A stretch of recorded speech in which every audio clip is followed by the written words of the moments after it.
Let's get some analysis now with Omar Rahman in New York. He's a fellow at the Middle East Council on Global Affairs. Omar, good to speak to you.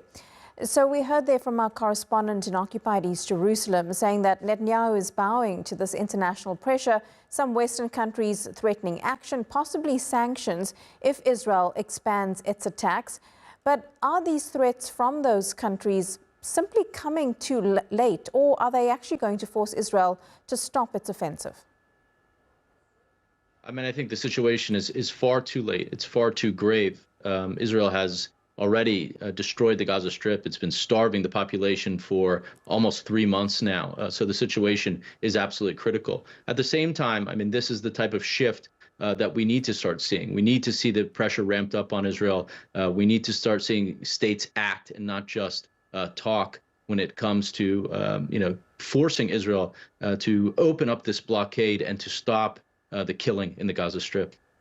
There have also been these regular pro-Palestine protests globally since the war began. How big an impact is that having on governments of those countries to call out Israel, as we are finally seeing? Israel, of course, is still an ally to many Western nations.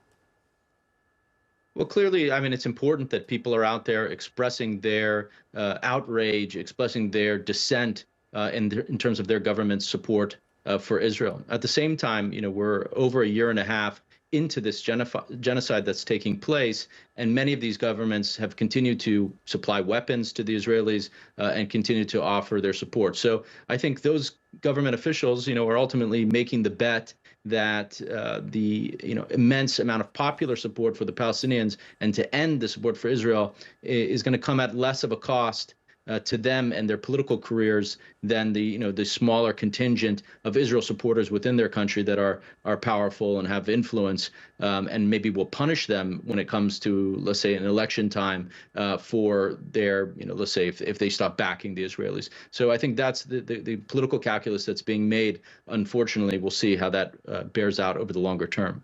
And Omar, how are these developments now going to affect the ongoing talks in Doha between Hamas and Israel? Well, we haven't seen much movement there. I mean, even Israel is saying that even if hostages are released, nothing will stop this final war effort. As Israel pushes through, they've launched this campaign, I think Gideon's Chariots is what it's called, to basically destroy anything that remains that's still standing, 2 stones on top of each other is what they've said. Push the remaining population, the surviving population of Gaza, into the southwest corner, Masawi, and Mawasi, excuse me,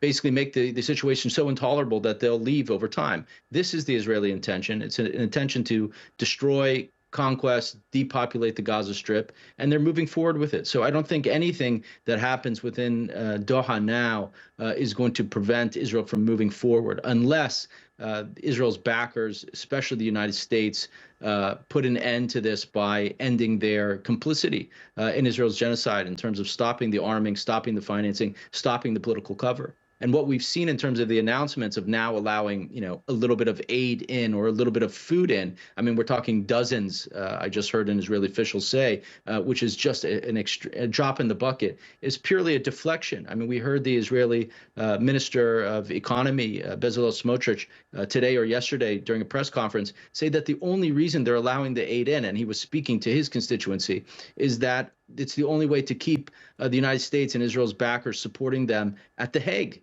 So this is what they're fearing at the moment, but they have to kind of give some minor concession, even if it'll have no real impact on the ground in terms of their starvation and ethnic cleansing campaign. And the irony there is that Israel has already said they don't accept what's happening at the UN, at The Hague, and at the various courts there. Thank you very much. We'll have to leave it there. Omar Rahman in New York. Appreciate your time. Pleasure.